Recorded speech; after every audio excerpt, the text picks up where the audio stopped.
مدعو کو صرف اللہ رب العالمین کی بندگی کے لیے خاص رکھا جائے۔ اور یہ بھی ظلم ہے کہ قرآن مجید جس شرک سے منع کرتا ہے، لوگ کہتے ہیں کہ یہ ہندوؤں کو روکا گیا ہے، سکھوں کو روکا گیا ہے، بتوں کے لیے ہے۔ یہ تو اللہ کے پیارے ہیں، یہ تو اللہ کے اپنے ہیں، یہ تو ولی اللہ ہیں، غیر اللہ تھوڑی ہیں، تو ولی اللہ ہے۔ اللہ کے غیر تھوڑی ہیں، اللہ کے اپنے ہیں۔ جیسے ہم بولتے ہیں اپنا اور پرایا، تو وہ کہتے ہیں کہ اللہ کے پرائے تھوڑی ہیں، تو اللہ کے اپنے ہیں۔ اپنا ہونا الگ بات ہے، اللہ ہونا الگ بات ہے۔ اللہ صرف ایک ہے، دوسرا کوئی اللہ نہیں، نہ اس کی کوئی مثال ہے، نہ کوئی تمثیل ہے، نہ کوئی تشبیہ ہے۔ اللہ رب العالمین کے ساتھ ایک ہے۔ اب یہ کہنا کہ ہندوؤں کو روکا گیا ہے، مسلمانوں کو نہیں روکا گیا، قرآن مجید اتنا واضح لفظوں میں کہتا ہے، فرمایا ان الذین تدعون من دون اللہ عباد امثالکم، جن کی تم بندگی کرتے ہو، جن کو تم پکارتے ہو، وہ تمہارے جیسے بندے ہیں۔ عباد امثالکم، وہ بندے ہیں تمہارے جیسے۔ اللہ رب العالمین بتوں کو ہمارے جیسا قرار نہیں دے رہا۔ عباد امثالکم، بندے ہیں تمہارے جیسے، وہی جنہیں آپ اپنا بزرگ مانتے ہیں۔ زندہ تھے تو کھاتے تھے، پیتے تھے، چلتے تھے، پھرتے تھے۔ دنیا سے رخصت ہو گئے تو ساری کی ساری صلاحیتیں ان کی معوف ہو گئیں۔ آنکھ نے دیکھنا چھوڑ دیا، زبان نے بولنا چھوڑ دیا، کان نے سننا چھوڑ دیا، ہاتھ نے پکڑنا چھوڑ دیا، پاؤں نے چلنا چھوڑ دیا۔ آپ دنیا میں بڑے سے بڑے بزرگ کا نام نہیں بتا سکتے جو مرنے کے بعد غسل کے لیے غسل خانے میں خود گیا ہو۔ بڑے سے بڑے بزرگ کا آپ نہیں بتا سکتے کہ مرنے کے بعد کپڑا مارکیٹ میں کفن خریدنے خود گیا ہو۔ بڑے سے بڑے بزرگ کا آپ نہیں بتا سکتے غسل کے بعد، کفن کے بعد، جنازے کے بعد قبرستان تک جانے کے لیے مجمع کے آگے آگے چل رہا ہو، نہیں، بلکہ اللہ نے ایسا نظام رکھا، آپ کے کندھوں پر اسے سوار کر دیا اور پوری دنیا کو بتا دیا کہ دیکھو یہ قبر تک جانے کے لیے بھی تمہارے سہارے اور تمہارے کندھوں کا محتاج ہے۔ کل کو تم اسے سب کچھ کرنے والا نہ سمجھ لینا، یہ بالکل محتاج ہے۔ فرمایا یا ایھا الناس ضرب مثل فاستمعوا لہ، اے کائنات کے لوگوں، رب العالمین تمہارے سامنے ایک مثال بیان کرتا ہے، اسے کان لگا کر سنو، پوری توجہ سے سنو، ان کی بے بسی کا حال قرآن مجید کی زبانی سنو۔ ان الذین تدعون من دون اللہ لن یخلقوا ذبابا، جن کو تم اللہ کے سوا پکارتے ہو وہ اتنے بے بس، اتنے مجبور ہیں کہ وہ ایک حقیر سی مکھی بھی پیدا نہیں کر سکتے۔ تم ان سے اولادیں مانگتے ہو، کاروبار میں نفع مانگتے ہو، تجارتوں میں نفع مانگتے ہو، کامیابیاں مانگتے ہو، نرینہ اولاد مانگتے ہو، کیا کچھ تم ان سے روزیاں مانگتے ہو۔ مشرک کی عقل، ماری گئی مشرک کی عقل زندہ رب کو چھوڑ کر مردوں سے مانگتا ہے، مردوں سے کہتا ہے کہ مجھے زندہ رب سے ملوا دیجئے۔ زندہ رب سے نہیں مانگتا جو ڈائریکٹ سننے والا ہے، کوئی وسیلے کے بغیر، واسطے کے بغیر۔ فرمایا لن یخلقوا ذبابا، یہ اس قدر کمزور ہیں کہ ایک مکھی بھی نہیں بنا سکتے۔ مکھی تو بڑے دور کی بات ہے، وَإِن يَسْلُبْهُمُ الذُّبَابُ شَيْئًا لَن يَسْتَنقِذُوهُ مِنْهُ، اگر مکھی ان کی غذا میں سے ایک چھوٹا سا ذرہ اٹھا کر اڑ جائے، یہ مکھی سے وہ ذرہ بھی غذا کا واپس لینے کی طاقت نہیں رکھتے۔ ضعف الطالب والمطلوب، لینے والا بھی مانگنے والا بھی، اور جس سے مکھی جس سے چینا جا رہا ہے وہ بھی، دونوں کمزور ہیں۔ دنیا میں رب العالمین کو چھوڑ کر غیر اللہ سے مانگنے والا وہ بھی کمزور ہے، جس سے مانگا جا رہا ہے وہ بھی کمزور ہے۔ ہندوؤں کا شرک نہیں ہے، بلکہ فرمایا وہی میں بات پھر عرض کروں گا، کوئی فرق نہیں اس شرک میں، صرف سیدھا کھڑا کر کے پکارنا اور عبادت کرنا ہے، اور دوسرا لٹا کر کے پکارنا اور عبادت کرنا ہے۔ سیدھے اور آڑے کا فرق ہے اور کوئی فرق نہیں، کیونکہ اللہ کا قرآن کہتا عباد امثالکم، ہمارے جیسے بندے بت نہیں ہو سکتے، ہم انسان ہیں، بت پتھر کے ہوتے ہیں، لکڑی کے ہوتے ہیں، میٹل کے ہوتے ہیں، وہ انسانوں کے مشابہ نہیں ہو سکتے۔ اللہ رب العالمین نے انسانوں کی مثل قرار دیا، ان بزرگوں کے سوا اور کوئی نہیں۔ فرمایا وہ اتنے کمزور ہیں کہ کچھ بھی نہیں کر سکتے، مکھی تو بنا نہیں سکتے، مکھی سے کوئی چیز واپس چھین بھی نہیں سکتے۔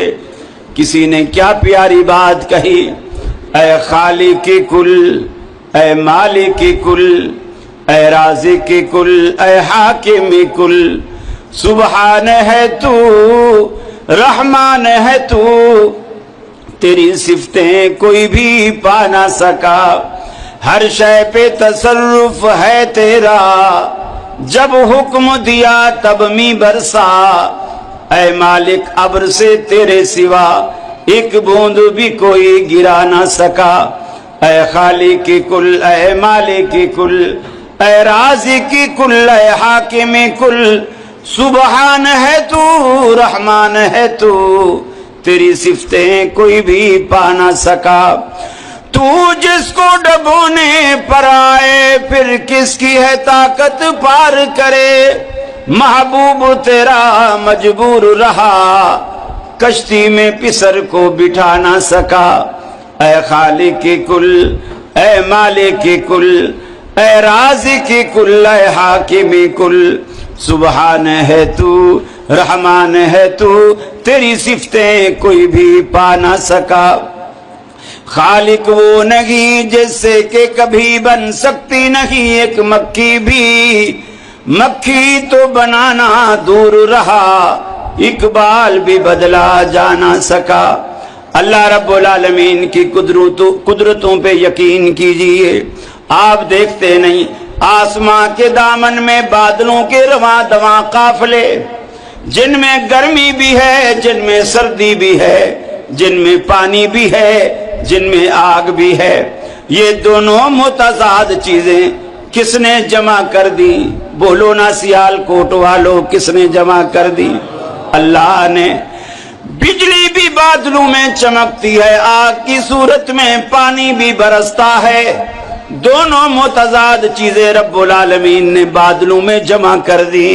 یہ صرف اسی کو قدرت اور اسی کو یہ کمال حاصل ہے، یہ کمال قدرت ہے، باقی کسی کے بس میں نہیں۔ یہ کارگو سروس کا ایسا نظام، پورے کے پورے سمندروں سے رب العالمین پانی کو اٹھاتا ہے، اوپر جا کر کے جما دیتا ہے، پھر ہوا کے دوش پر انہیں چلاتا ہے، جہاں جہاں ضرورت ہو وہاں پانی کو برساتا ہے۔ بڑے بڑے پہاڑوں کو جو برف کے بنے ہوئے گلیشیئر، آپ ان کو دیکھیے رب العالمین نے کس طرح جما کے فریز کر کے رکھ دیا، کوئی دیوار نہیں، کوئی چھت نہیں، کوئی اے سی کی مشین نہیں، رب العالمین نے کھلے میدان میں کس قدر برفیں جمع کر کے رکھ دی، پھر جب آپ کو پانی کی ضرورت پڑتی ہے انہیں پگھلا پگھلا کر آپ کی ضرورتیں پوری کرتا ہے۔ ساری دنیا کو